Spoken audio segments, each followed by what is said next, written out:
Yeah, that's okay. Good evening and welcome to the Board of Mayor and Aldermen workshop. It is May 28th, 2026. It's 5:32 p.m.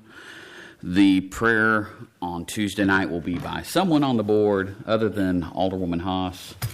The Pledge of Allegiance will be with Alderman Coates. Everyone should have a copy of the minutes from the April 27th, 2026 budget workshop, the April 30th, 2026 workshop, the May 7th public hearing and regular meeting. Then moving on, we do have one presentation, the ADA transition plan. We have Matt Poole here. Sir.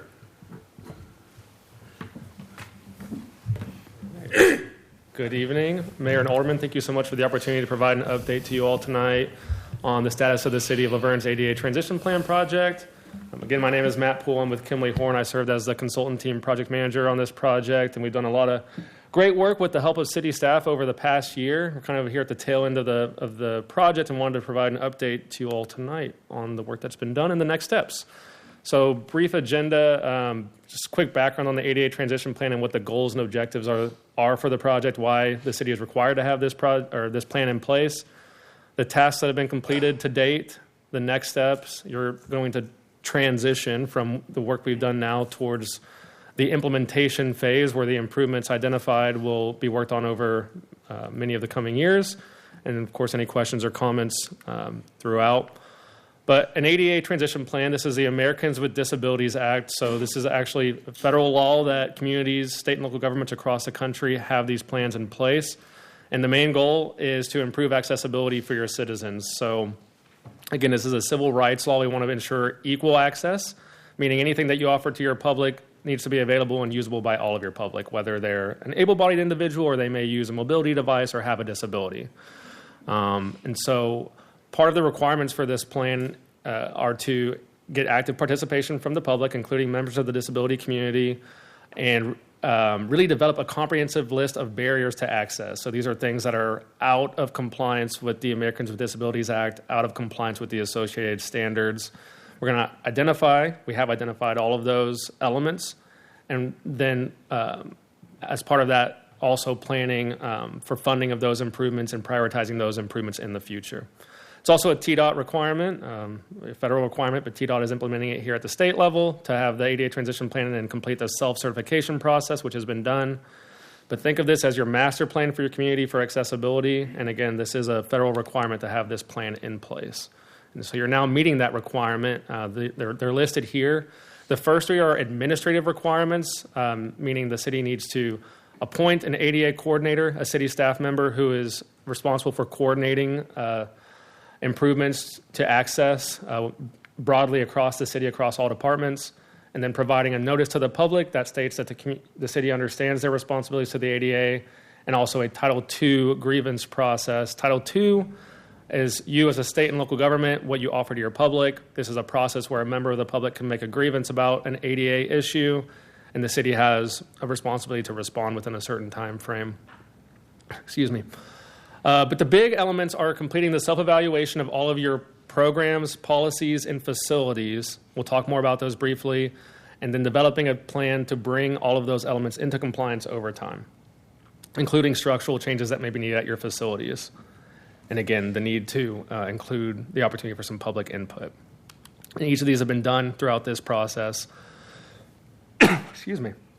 So when we're talking about programs that you offer to the public, think of it as anything that the public can participate in. So this meeting here today, events that you host, there need to be ways that someone can request an accommodation if they need. Excuse me. Similarly, if there's information online, it needs to be able to be read by a screen reader. So if someone who's blind wants to access these council meeting minutes, they need to be able to do that. And so through the program evaluations, we've identified some improvements to programs and policies that might need to be made. A big focus of the project is looking at your physical facilities. So any facility that offers public access has been reviewed. This includes 12 public buildings, including this one, 6 parks, 2 signalized intersections. You have more in the city, but they're being improved as part of another project, so they weren't included as part of this evaluation, since some improvements are about to be made. And then 55 miles of sidewalk and all associated pedestrian street crossings, curb ramps, driveway crossings along that. So that's a wealth of facilities, a couple hundred intersections there along 55 miles of sidewalk. Each of these facilities has been mapped out, and we've physically visited each and recorded the condition of the facilities. So we understand what is in and out of compliance and are able to prioritize that information. But this shows kind of the spread of the 12 buildings included: fire stations, police stations, senior center, City Hall here, Public Works. Same for the parks, 6 across the city. And then all of the public rights-of-way corridors. So anywhere you see orange, there's existing sidewalk. Those 2 red dots are the signalized intersections. And again, this is your comprehensive evaluation of all of your public facilities to understand the status of ADA compliance and plan to make those improvements in the coming years. There's also the component required to involve the public and members of the disability community. So we did that through 2 events or 2 methods. One, online outreach. There was an online survey and map that was publicized where folks could come in and answer questions on the survey to explain where they might have accessibility challenges or drop pins on a map to show locations of concern. We also had a public/advisory committee meeting where we aimed to gather interest. Thank you. Appreciate that. Aimed to gather relevant members of the public and the disability community. And so all that has been completed as well. We got some great input to help shape some of the information in the plan. And once we, there should be little symbols on that left side, but no worries. Once we gather all that information, it gets, of course, analyzed for compliance, but also prioritized. You want to aim to implement improvements that are going to most greatly impact your public in terms of accessibility. And we also provided estimated costs to bring all of these facilities into compliance. And that lends itself to the implementation schedule, how you're going to get started and what facilities might be prioritized first as you work this long-range plan. Each identified facility has a wealth of information about it, a separate report. This is an example for a building at the senior center. We identify any barriers to access, the location, the measurements at the time, as well as photo documentation so that as city staff starts to implement improvements, they can see exactly what was wrong and what needs to be fixed. There's also prioritization information in each report to help you understand, at least from an accessibility perspective, where your areas of greatest risk might be in terms of making these improvements. The plan has been developed. This is your formal documentation, and it summarizes all of the findings and all of the necessary improvements to be made to ensure accessibility. We started in 2025 with all of this work. The plan draft was formulated in March of this year, and it has been revised through input from the city staff team prior to presenting it to you all tonight. And so as part of the plan, I mentioned that conceptual budget costs have been identified. Couple caveats here. One, these are your citywide facilities, and these costs are intended to be very they're escalated to allow you to have relevant information over a long time period. But as you can see, there's a significant magnitude that has been identified for improvements to remove accessibility barriers. They're organized between the high, medium, and low accessibility prioritization here. And just want to point out, this is presented as if these were all new dollars and all of these projects were done in isolation. Some of this work can be completed by city staff, city forces overtime, so that wouldn't be a direct cost, which would make these numbers lower. And we also intend to, of course, the city intends to group these with other capital improvement projects through the annual budgeting process, through parallel pavement improvement projects. And so these are intended to be very conservative estimates. And again, this plan is intended to occur over a very long-range time. And so upon doing this, you're really transitioning. I'll come back to that slide in just a second, but you're transitioning more now into the implementation phase where having the plan in place is the federal legal requirement. You've met that, and now your job is to show progress over time. It's not necessarily to mitigate every barrier with all of that funding that we showed by a specific date, because you'll have new facilities that'll come online over time. You'll have changes to the conditions of the existing facilities, and so it's more about showing progress, showing that it's part of your culture and part of your budgeting process to improve accessibility, and continuing to work your plan over time with currently identified in the plan are to focus on the higher priority barriers over the next 20 years. And the plan will be regularly updated over 3 to 5 year intervals to track that progress and show how barriers are being removed. Last but not least, we have developed a tool based in GIS based on all of that data that includes layers of each of the facility types that allows staff to work through scenarios, isolate areas of interest, and see the associated barriers and funding needed at those locations to really strategically plan for the improvements over time. So this is an internal tool that city staff owns and maintains moving forward. There's no annual subscription or anything, but it's developed to help support those improvements in the future. So with that, lots of information very quickly. Thank you for y'all's time tonight. Our goal, of course, is to seek approval of this plan from council moving forward. But with that, would certainly welcome any questions. So we can do some of this ourselves. Yes. Now, the new public works building, new fire hall, I'm sure it don't need anything, does it? Surprise. Huh?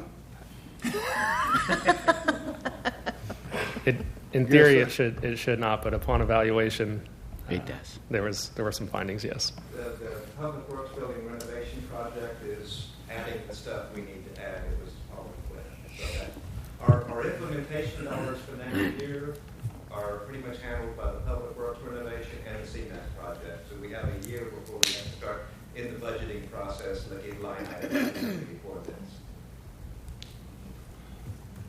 Well, after that chuckle, I'm not asking more questions.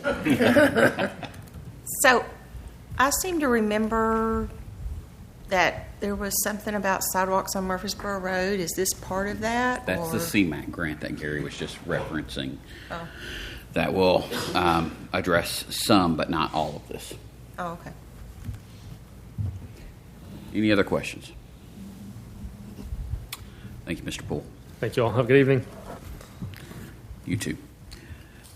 We don't have anyone signed up for the public comment period. We will have departmental reports on Tuesday. Moving on to old business, second reading ordinance 2026-08, an ordinance of the City of Laverne, Tennessee, adopting the annual budget and tax rate for the fiscal year beginning July 1st, 2026 through June 30th, 2027. A public hearing will be held at 5:45 on June 2nd, 2026. This is our budget that we voted on last month. I will throw out here for everybody, just about all of Rutherford County at this point does not have the actual certified rate for property taxes.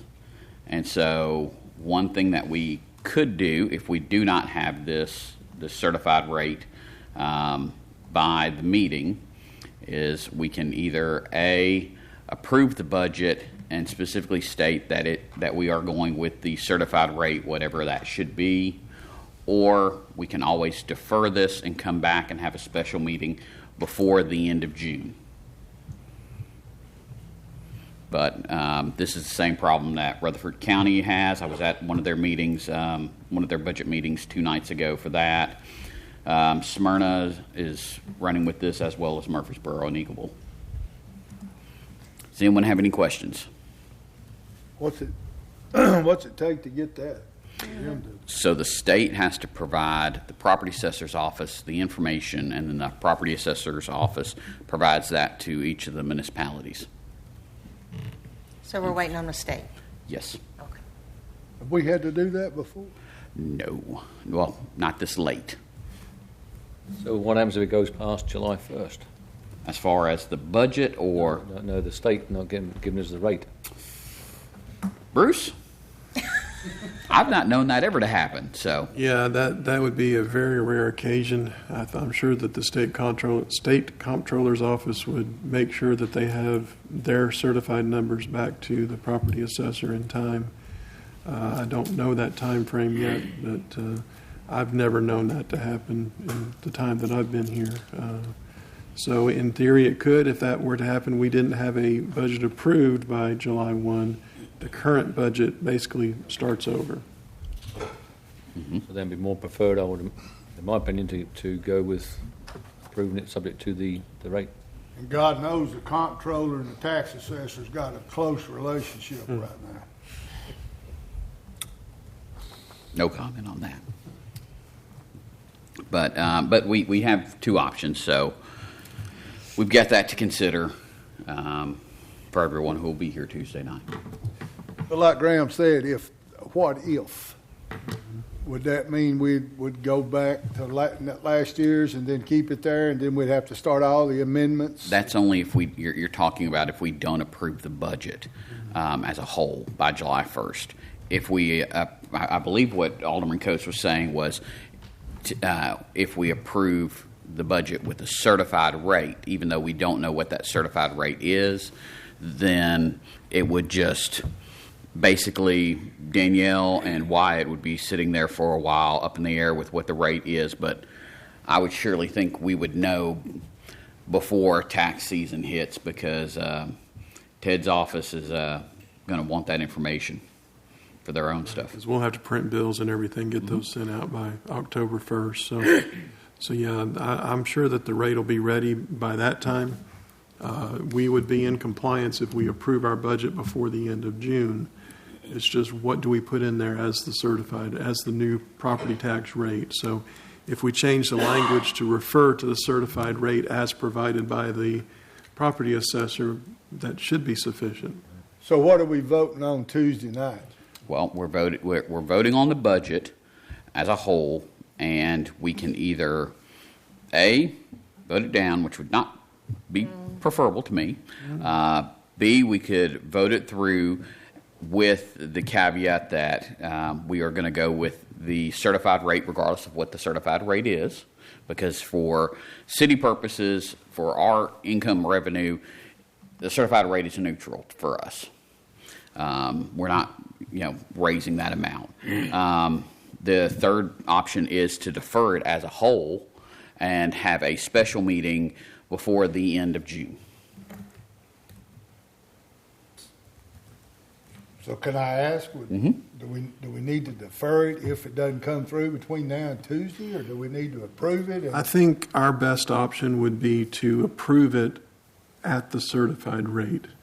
Deferring it creates other issues, like with payroll coming up and the changes for our budget. Our budget is there. Our revenues are there. We just don't know what that rate will be. Once we get the rate, that's what it would be, and then we should be okay, because it would generate the same amount of revenues that we are projecting as is. That's what it's supposed to do. That's what the certified rate is supposed to do. So once we get the certified rate before July 1st, we got to have another special meeting, or does it just automatically go into It would be play? automatic if we word it right in the ordinance.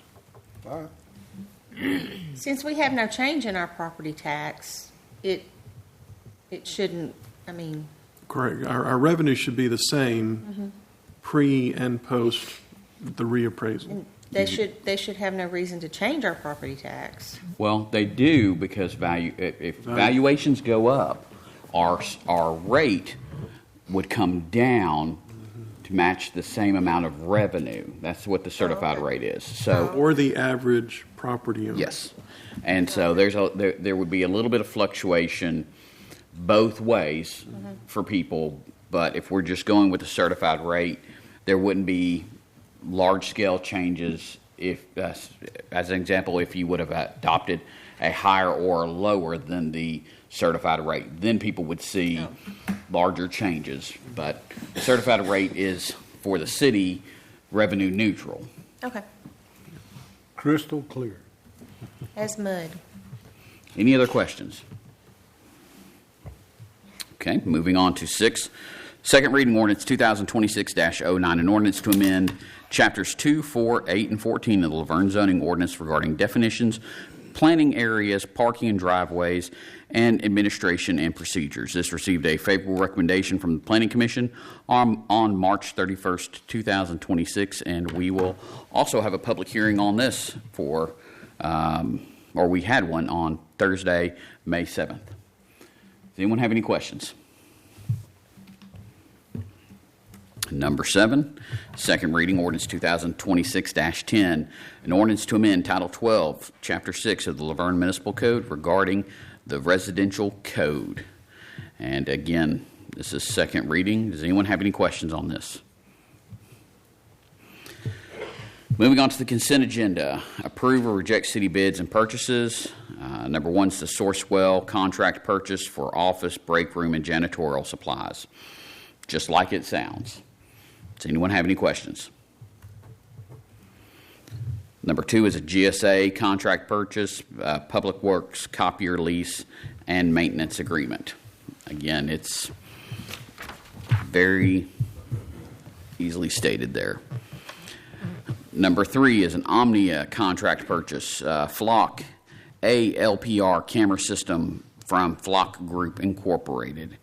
And this is just like it sounds. It's a camera system with Flock. Does anyone have any questions? What's all the big huff and puff about that flock?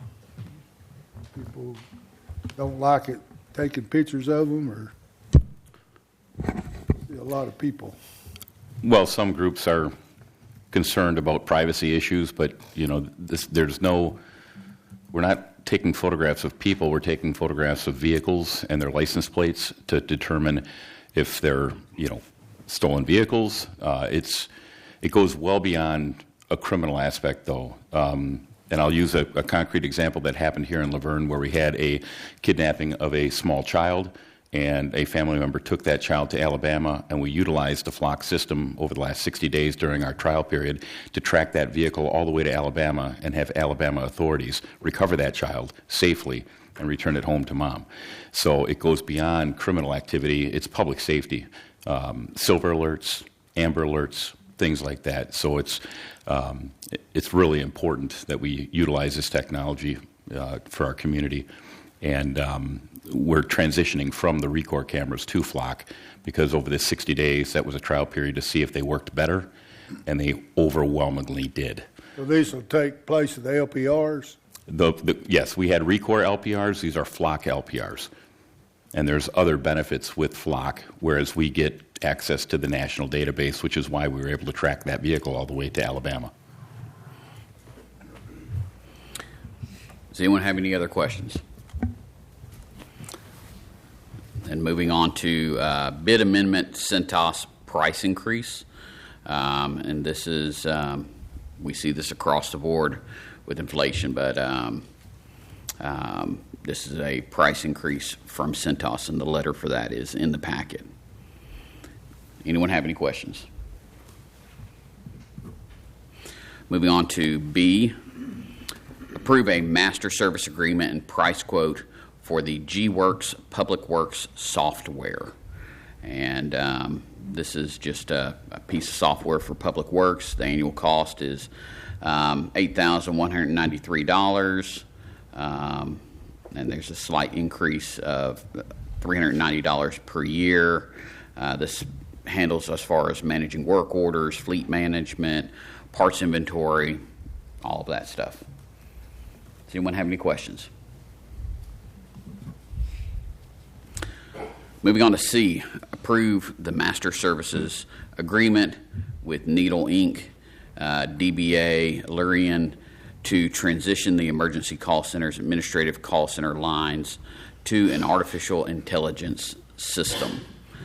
And so that is a mouthful, but that is not replacing our dispatchers with AI, just right off the bat. But this is utilizing AI in our call center. Does anyone have any questions?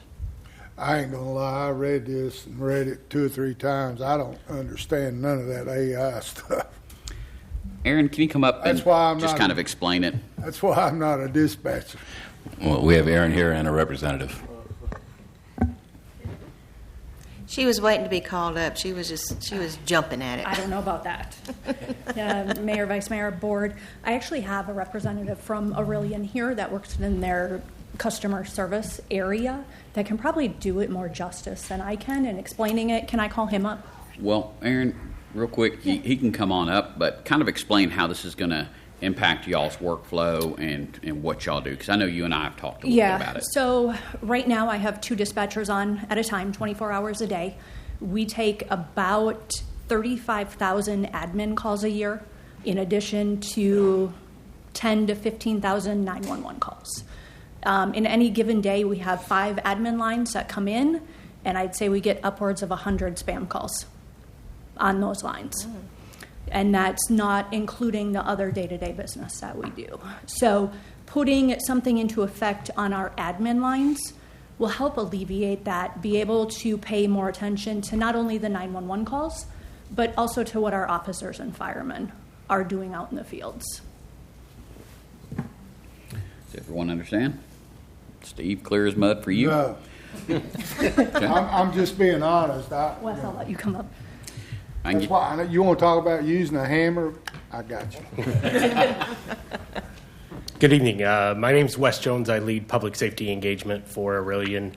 I've been in public safety for over 30 years now. I came to Aurelian because I've been involved in, I worked for a sheriff's office for 26 years. Last 12 years, I ran the dispatch center. And the number one problem in dispatch centers around the country is they're being inundated with non-emergency calls, and it's taking them away from what they should concentrate on, which is 911 call volume, answering life-threatening emergencies. And so what we're trying to do is help relieve that stress and workload by using a system to, number one, divert calls that don't belong to that agency. So it could be a call for, hey, I need a police report. We'll get you to the records division. Hey, I'm calling about somebody that's in jail. We'll transfer you to the county jail or wherever that person's housed. And then most importantly, or most impactfully probably, we can actually take calls for service, just like a dispatcher, and create an event for them that they can then put into the computer-aided dispatch system, which I know is an issue right now, but we can create calls for service just like a dispatcher would, take all the information that's needed, and then create that call for service so somebody can be dispatched. But again, it's helping relieve the dispatchers and let them concentrate on the more critical emergencies that are coming in. Will the caller, like if a caller is on the non-emergency line, would they be able to tell that this is an AI generated thing? It's very natural sounding, but it's not meant to sound like. In fact, we actually encourage our system's fully customizable, but most agencies will say this is Ava. We have a name for it. It's automated voice assistant, and it'll say this is an automated voice assistant. How may I help you? Oh, okay. So it'll say this Laverne Police Department or 911. I'm Ava. I'm an automated assistant. How can I help you? And will there be an option to where the person wants to talk to a real person? Yes. So we have a couple options for that. Number one, we have what we call resistance. So the agency sets a resistance level, and it's if they say dispatcher or I'd like to speak to an operator, whatever the case may be, they would be transferred. And again, it's depending on the resistance level. So we could say resistance level 1, they would say, I'd like to speak to a dispatcher, and just say, can I help, can you tell me what you're calling about so I can direct your call to the right person? And they may say, I have an example of this when we do demos. They may say, oh, I'm looking for so-and-so to find out if they're in jail. We would resolve that without having to speak to a dispatcher. But if we couldn't, then we would send it to dispatch. The other thing is that this is not a system that you hear of with a company in terms of like companies that you call that you can only speak 2 or 3 words or things like that. This is conversational AI. They can actually have a conversation with it. We take and we use the agency's policies and procedures to guide the outcome of that call in terms of whether they do need to speak to a dispatcher, because about 5 to 7% of our call volume across our customer base is identified as potential emergency, for instance. So we will get those calls directly to a dispatcher. But if they're calling about something that we don't know the answer to, which is a pretty limited number, but it can be there, we will transfer those into dispatch. We're not trying to make this we don't want to make this a difficult experience. We actually want the people to use it, and it works very well. About less than 5% of callers actually want to get out of the system and speak to somebody, but that option is definitely there. So if somebody calls 911, they're going to get an automated? No. If they call 911, they will get a human they'll get a dispatcher. This is for your 10-digit non-emergency line, somebody calling the police department directly. And I guess you being in dispatch all the time, you feel like $35,000 a year is warranted for? I absolutely think it's warranted, especially with where staffing's at right now, not only for our dispatch center, but for dispatch centers across the U.S. Everybody's very short-staffed, and there's not a change coming anytime soon. We did do a health assessment with Aurelian. I sent them 900 admin calls. They send them through their system, and it said that 69% of our admin calls can be handled without actually coming in and talking to a dispatcher. And other agencies in this area have this? Hamilton County uses it. I know there's another department in Rutherford County that is looking at it. I don't know across the U.S. how many departments you have using it, but there's a fair number. We are growing very rapidly. When I started actually in October, we had about 15 live customers. We're over 60 now. We are growing rapidly, and mainly the reason we didn't have more was we had 3 salespeople trying to cover the whole United States, so they were really in territories and in areas where we have established sales folks, so the Northwest, the Midwest, and the Southeast. I'll give you an example. State of Washington, that's where we started. Our office is actually in Seattle, Washington. We have 2/3 of the state now, because once an agency start getting it, they talk to their neighbors and colleagues and see the value in it. So Chattanooga is the only place you got in Tennessee? In Tennessee currently, yes. This would be the second. We're looking to have a third here shortly. And how did we get it? Me. I saw it at a conference. I had been looking at options to offload some of our admin calls because we don't need the calls for, I need to talk to someone in records. I need to talk to investigations. Dispatch is the central phone number for all of the police department. Mm-hmm. So how can we get rid of those calls that we don't need? I looked at phone trees. I had multiple discussions with Glenn about a phone tree. That is not an option for us with the way our admin lines are set up. The only option we would have had to do any sort of phone tree would have been to create a new phone number for the police department. And trying to get that out to the public when they've known the same number for years just didn't seem like a feasible option. And I don't mean to be the elephant in the room, but I want to make sure I understand before we spend $35,000. So absolutely. We okay this, then what happens? You push a button somewhere? How does all that get started up and running? Yeah, so we have an implementation process. The technical aspect is that you actually forward your 10-digit line to us, and we start answering that with our service. But we're going to, prior to that, for about 6 to 8 weeks, we will work with Erin and her team to take your policies and procedures as an agency and develop them into the system to be able to build what we call routes. And routes are, hey, if somebody calls about an animal complaint, this is how we handle that call based on your local policies. And so from the time you sign the contract and we do a kickoff, be about 8 weeks. What do you think, Chief? I think this is a very good idea. I think it's something that will alleviate, unnecessary phone calls and route them to the correct people, so that our dispatchers can focus on our officers on the street as well as our citizens who are calling in true emergencies. This allows your phone to be answered immediately for every single phone call. So if the dispatchers are tied up on actual emergencies, somebody calling the non-emergency line doesn't have to wait, or somebody calling 911 doesn't have to be put on hold in order for a non-emergency, for a barking dog or fireworks complaint to be answered. We're going to answer that call on 0 rings every time. He hit it on fireworks.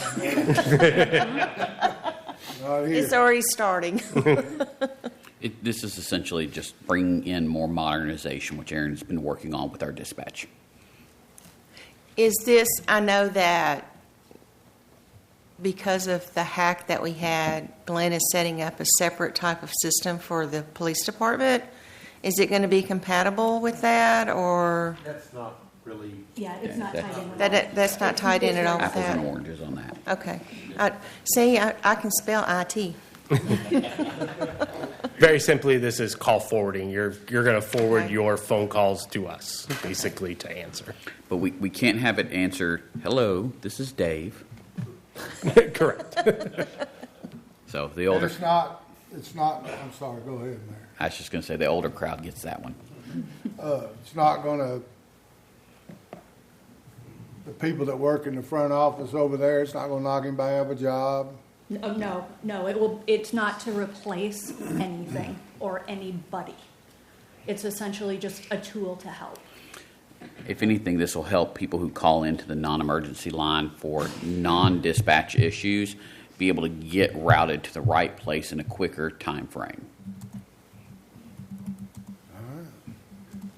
I'm smarter than I was, still dumb, but I read this at home and read it, and I thought, man, I don't have a clue what this is going on about. And just for people who are listening to this online or at home, this isn't going to increase the overall expenditures. This is just reallocating money that is already in the budget to this. So, Correct. And Donna doesn't know it yet because I haven't discussed it with her. But we will do a public notification per se through social media and other pushes to make the public aware of what we're doing as well. Now, if other cities around us find out about this and they decide to go with your company, do we get any spiffs back? Not currently, no. any other questions about the system? Well, while Aaron's up there, how's the remodel going? It's amazing. We're done. My dispatchers will be back in there at 6 a.m. tomorrow morning. Yay! And if you've not been in there, it looks amazing. Really? It does. And it's been tidied up since you've been over there. So, Congratulations. If anyone wants to come and peek after, you're welcome to. Thank you both. Thank you. Moving on to D, approved memorandum of understanding between the Tennessee Bureau of Investigation and the Tennessee Highway Safety Office and the Laverne Police Department for 2 Sotaxa mobile oral fluid testing machines. And this is just like it sounds. It's basically going to help with initial drug screening tests. Does anyone have any questions about this? Yes.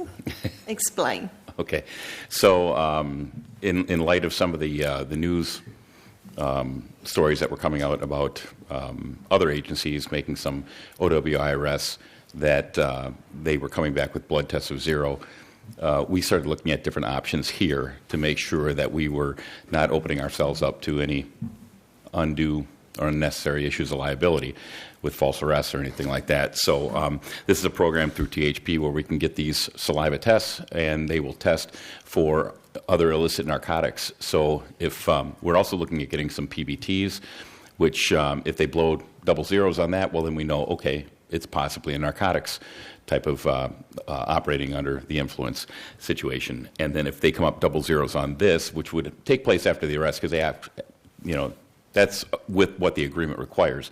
But, we do this test, and if it comes up zeros, well, now we need to start thinking, is this a medical issue? Is this something that goes beyond that? Their driving is impaired, but it might be because they're having a medical emergency. And so it's more for us to protect ourselves from undue liability, but also protect the public and make sure that we're providing them the services that they need if they are indeed in need of medical assistance. And this is not, this is, as far as the upfront cost on this, is being covered by TBI and THSO. All maintenance and additional materials going forward after that, we would have to then purchase. So it's just drugs, no alcohol? My understanding is that this is going to cover more drugs. Is this you're referring to this stuff I've been watching about? They were sober, but they got charged and Correct. that type of thing? Yes, sir. Are we taking care of the alcohol part of that now, or? Yes. Yes. Within the Laverne Police Department, we're doing more OWI training. We're requiring it every year. We're going above and beyond what the state requirement is. And then, like I said, we want to have these SOTOX machines coupled with PBTs, which are portable breath testers. They're investigatory in nature. They are not admissible in court. They're an investigative tool that allows us to make the proper decisions on the road. We would still, based on a positive response from those, still go through the regular process that the DA wants of a blood test. Yes. So if that's the case and it comes up positive on the machine that y'all are using, they get arrested, they go down to county, does that put them at the front of the line to get a blood test, or are they still going to be sitting there like 5-6 hours and then it gets out of their system? No, so the blood test has to be done at a medical facility. So we would take them to the hospital, have the blood taken first, and take that as evidence. Okay, so that gives y'all the opportunity to take them first to the hospital and then to county. Mm-hmm. Okay. Correct. Any other questions?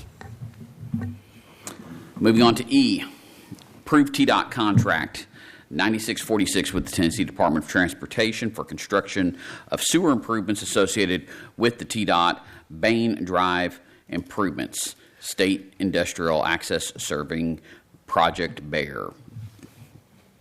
Excuse me. This is tied to some utility work.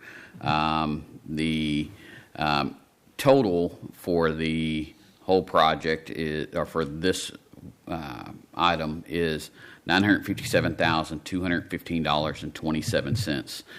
Kyle, I don't know if you can answer this. This would fall under our bond for the sewer, or is this? Yes, the water and both these next two will be under bond money.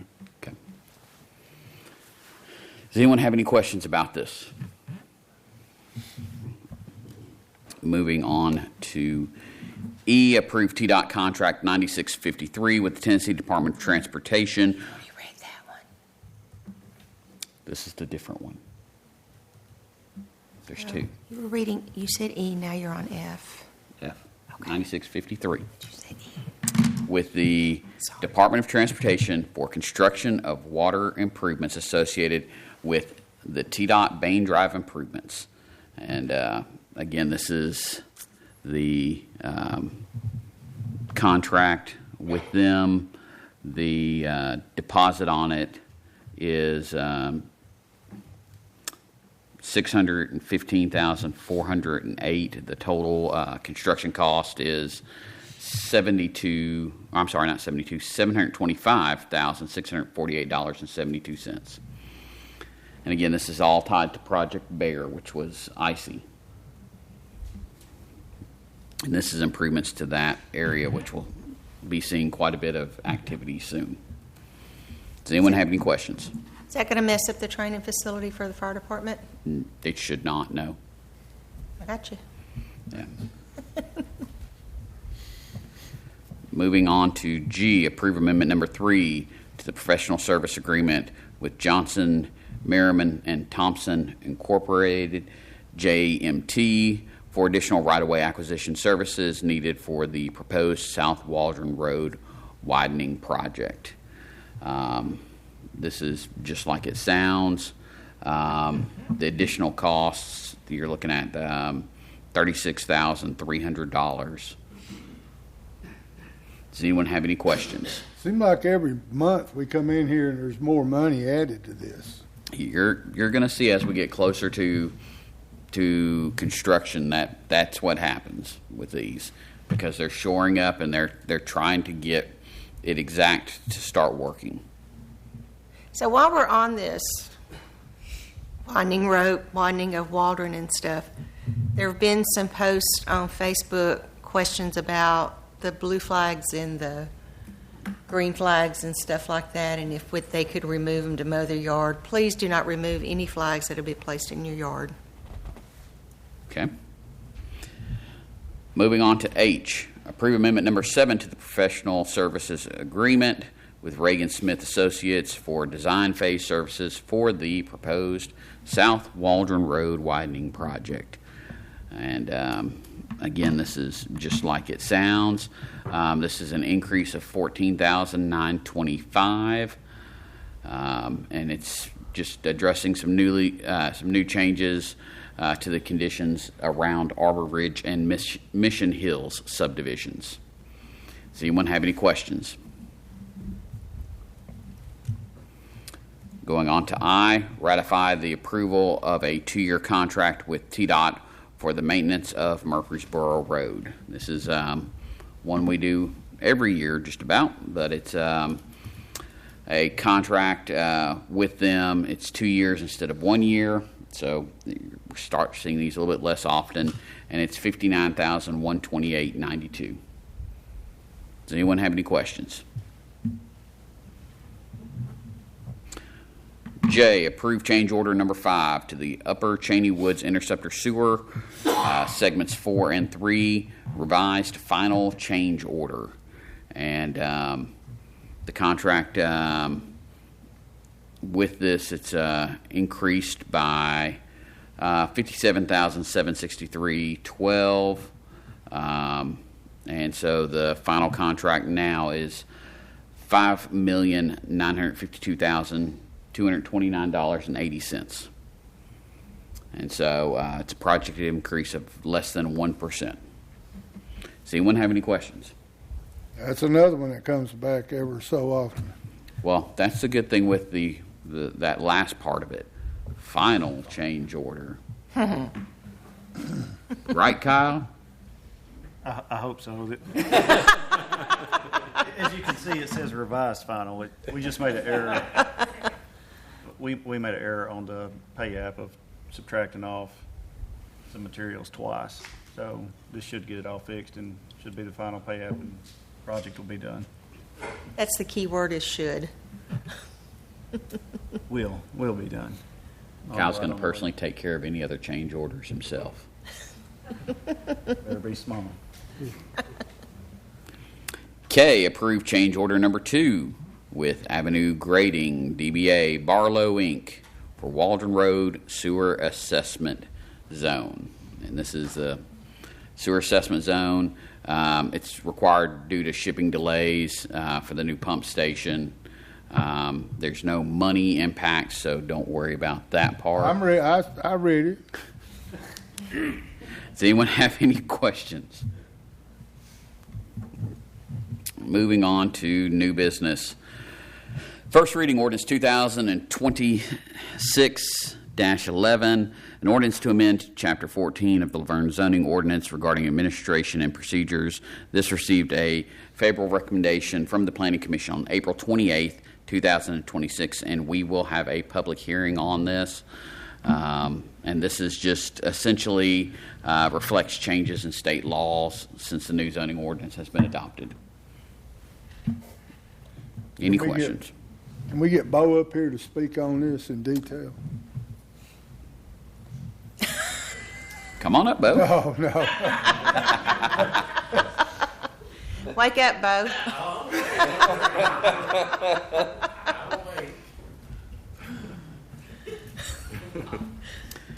Boy, it got bright back there.